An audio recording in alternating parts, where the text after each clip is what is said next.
the tech landscape in Asia, one company in Taiwan is making a big leap into investing in the country's startup sector. Taiwan Accelerator is the country's first seed accelerator, sometimes referred to as the Y Combinator of the region after the US's famed seed accelerator here in the Bay Area. Now, TA recently invested in 8 wide-ranging startups from e-commerce to big data and even agricultural technology. And after going through an 8-week program, Taiwan Accelerator is in the US for its first roadshow. Joining us now, Richard Kang, partner of Taiwan Accelerator. Richard is also the founder and CEO of Finterest Ventures, and you're actually based in Toronto, in Canada, but you're over here with the 8 companies that you've helped so far mentor and coach.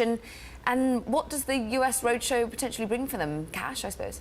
Well, but hopefully some cash, but also just a bit of flag waving. So we've heard a lot of technology coming out of Bangalore, Shenzhen, Seoul, Singapore. I don't know if so many people know about the startup community in Singapore. Big names like HTC and Taiwan Semi, big public names, but do they really know what other innovations are coming on beyond hardware, for example? So Taiwan is being put on the map. What about the areas that you want to see growing in particular? We mentioned there e-commerce, agricultural technology. Are we seeing, from the fact that you have TSMC, the chip maker, Taiwanese semiconductor, are we seeing chip as a particular vertical? What sort of verticals are you seeing being developed by the startup community? Yeah, I see a similarity to Korea. So Korea is well known for hardware, but a commoditized hardware. This is the component that goes into the iPad or the iPhone. How much money can you make with that in the future when it's so commoditized? Same with Taiwan. So to think of e-commerce, software in general, AI, cybersecurity, this is the future. This is where it's really the creative, what I call the ultra-skilled worker. This is why the H-1B visa issue in the US is so interesting to me, because that ultra-skilled new 1% of the future is not going to be in the coal mining industry. They're going to be in solar tech or something that sounds more like quantum cryptography or something crazy like that. That's the future. And that's where Taiwan, like Korea and China, India, they're all competing in that space. That's what interests me a lot. And so, on the back of the H-1B visa and reining in of it, slightly more difficult to be able to get the access to the United States, do you think we will see more and more very highly skilled tech entrepreneurs remain in Bangalore, in Singapore, and indeed in Taiwan, rather than trying to come and make their futures in the United States, for example? Yeah, so I'm Canadian, and I'm now in San Francisco, so I'm trying my best not to make it sound anti-American.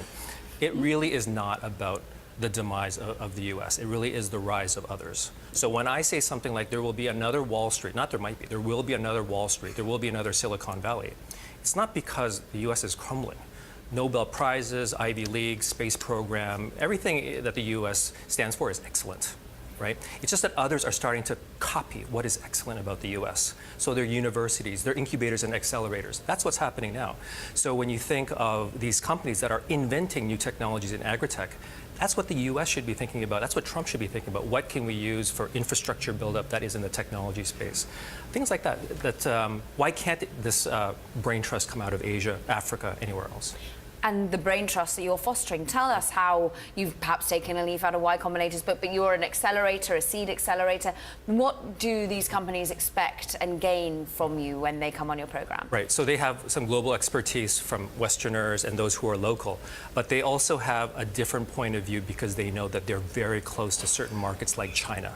So a company, for example, just to tout one of ours, TSSE, agri-tech company, which you mentioned, agri-tech. So I met the professor talking about pheromone technology. I was pretty good in bio, but I didn't really understand what he was saying, but I did understand the potential for China. So you're building some kind of canister that will attract insects so you don't have to crop dust or throw pesticides on a crop. That means that that's going to yield more in terms of quantity, but also yield more in terms of dollars because that's an organic product now, right? And China has a 5-year plan, and of their 7 things on the list, one is environmental protection, which is not just global warming, but clean stuff overall, clean water, clean air, clean food. And you have also an educated consumer that's saying, I don't like tainted milk, problems on the front page news again. And so this kind of product is what they're demanding. You're kind of hitting a lot of keywords with just this one company. It's interesting. You've done the accelerator in Taiwan. You're looking to expand across Asia.